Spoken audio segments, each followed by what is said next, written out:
Em nome do Pai, e do Filho, e do Espírito Santo. Amém. Que a paz esteja em nosso coração, nosso estudo de hoje, da primeira carta de São Paulo aos Coríntios, capítulo 14.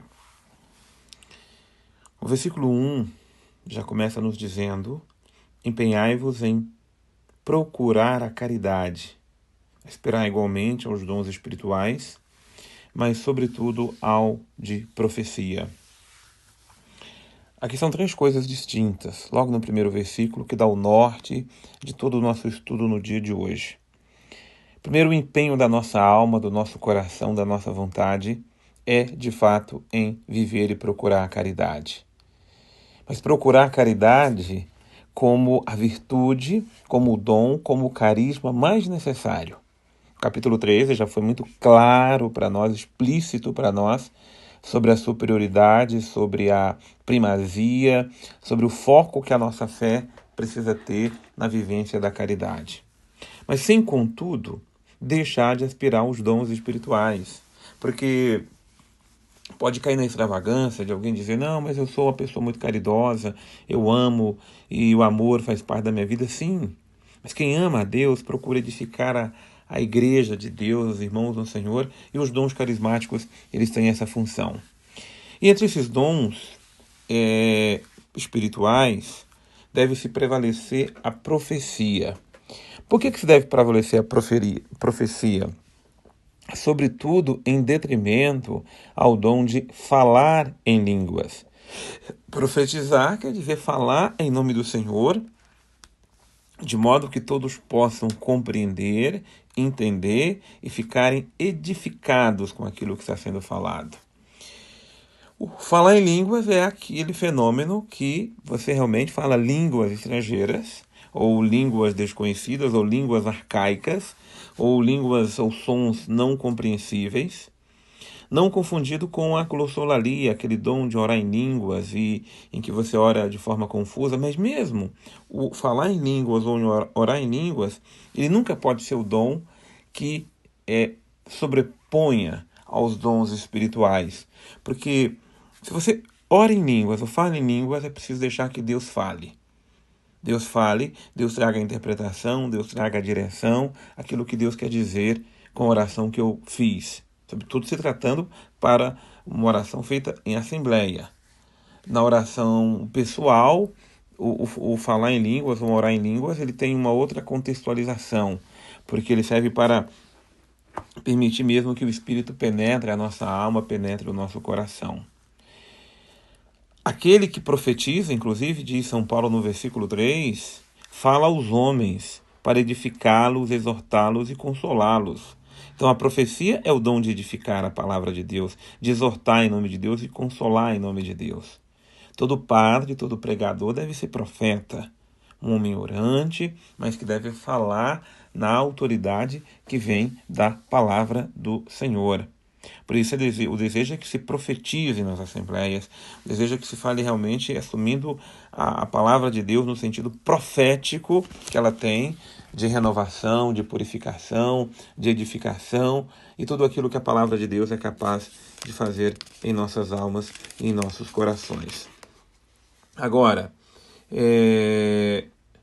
lá mais adiante no versículo 12, assim, uma vez que aspirai-vos aos dons espirituais, procurai-o tê-los em abundância para a edificação da igreja. Bom, os dons espirituais nós já entendemos e compreendemos que ele não é para a minha edificação pessoal, é para a edificação da igreja, é para o serviço do corpo de Cristo. De modo que esses dons precisam ser buscados em abundância. Já falamos lá no capítulo 12 de todos esses dons carismáticos da ciência, da profecia, do orar em línguas, do falar em línguas, do dom de milagres e o dom da profecia. Eu preciso permitir ser usado por Deus para que Deus fale através de mim. E esses dons, como está nos enriquecendo e nos direcionando, o capítulo 12 é uma ordem do Senhor, eles devem ser procurados de uma forma plena, abundante, completa. Nós não devemos simplesmente nos acomodarmos no desenvolvimento dos dons carismáticos em nossa vida. Por isso, aí o versículo 13 já volta novamente à questão do falar em línguas. Por isso, quem fala em línguas, peça na oração o dom de as interpretar. Se eu oro em virtude do dom de línguas, o meu espírito ora, mas o meu entendimento fica sem fruto. Aqui ele fala sobre essa questão do dom, o dom das línguas. O meu espírito ora, então oração em língua, mas meu entendimento fica sem fruto, ou seja, fica sem compreensão.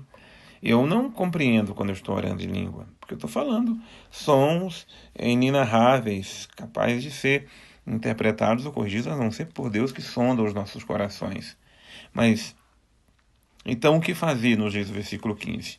Orarei com o espírito, orarei em línguas, mas orarei também com o entendimento.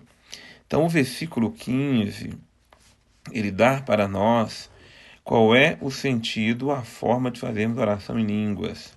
A gente vai em grupos de orações, ou vamos em orações assim que é feitas de uma forma mais carismática, onde às vezes as pessoas oram em línguas o tempo inteiro. É bonito, é espiritual, claro, desde que seja ordenado, vamos ver isso mais para frente, né? Mas se não falar, se não orar de forma inteligível, ou seja, é uma oração também que não é frutuosa como deveria ser.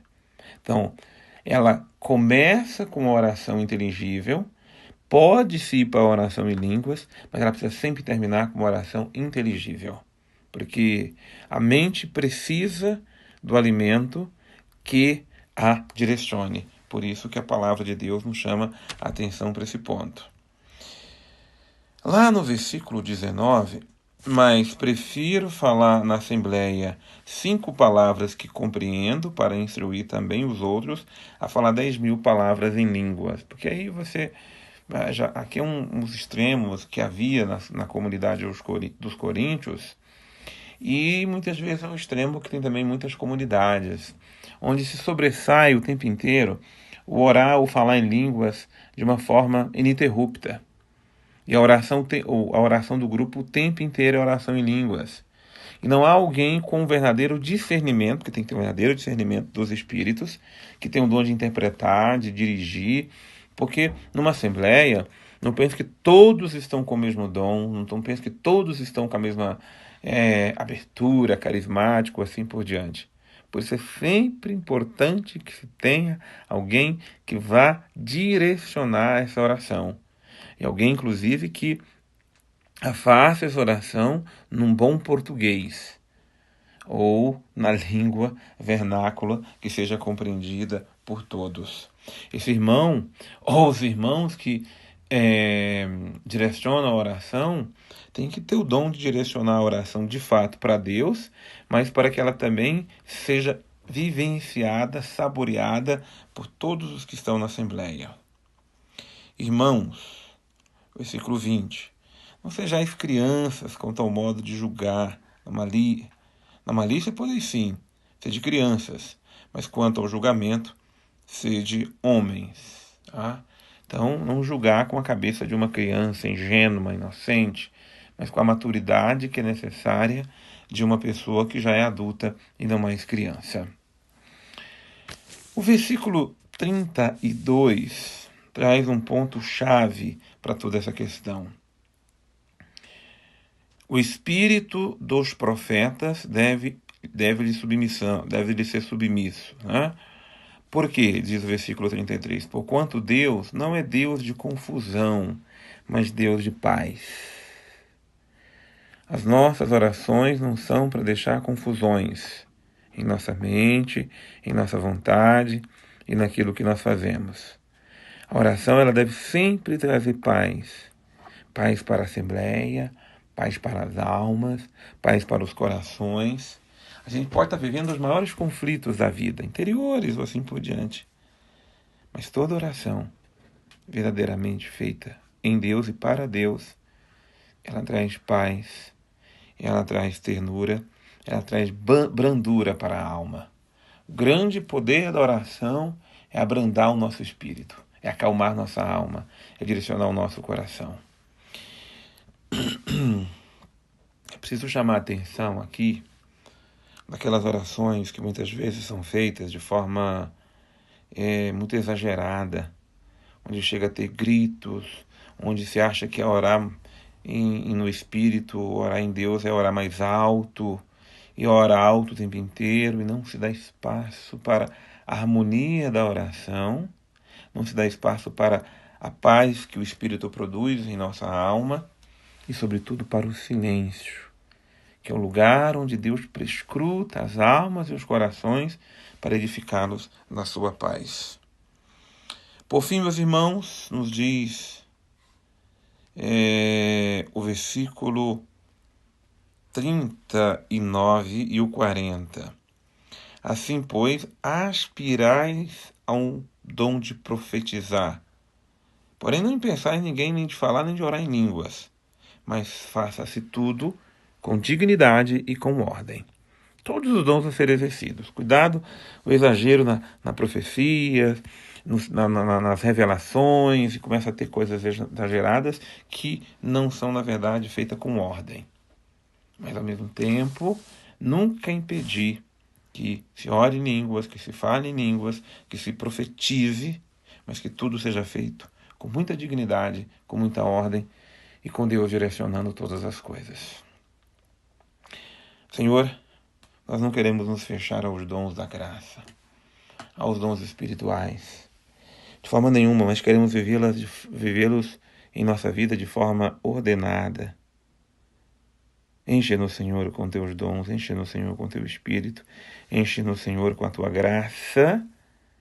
Dai-nos orar em línguas, falar em línguas, dai-nos profetizar, dai-nos operar milagres em teu nome, dai-nos fazer o teu reino acontecer com todos os dons carismáticos para a edificação do reino, mas que nunca nos falte a caridade, que nunca nos falte o discernimento em tudo aquilo que fazemos.